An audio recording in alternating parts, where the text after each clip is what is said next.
Ito tayo sa taas mga idol.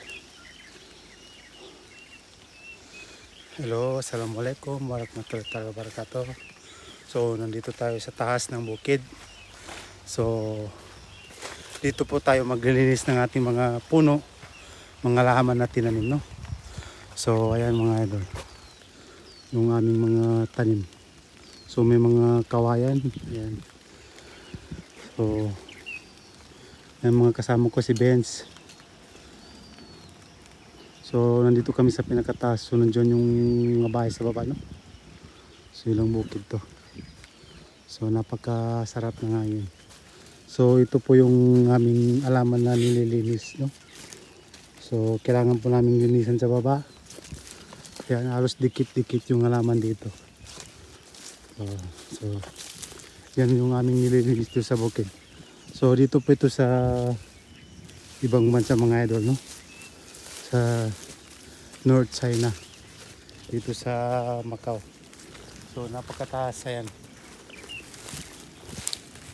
Mag-grass cutter tayo ngayon, maglilinis. So timing na, may ulan ngayon.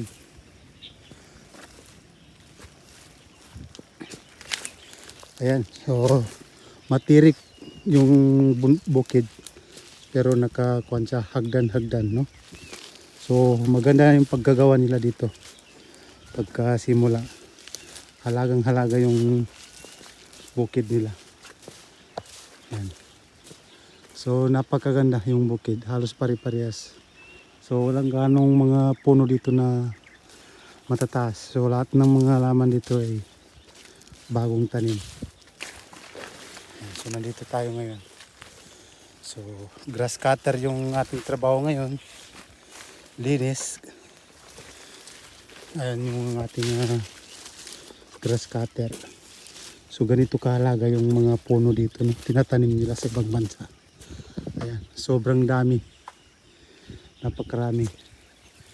So yan, mag-start kami. So hanggang dito na lang. Maraming salamat.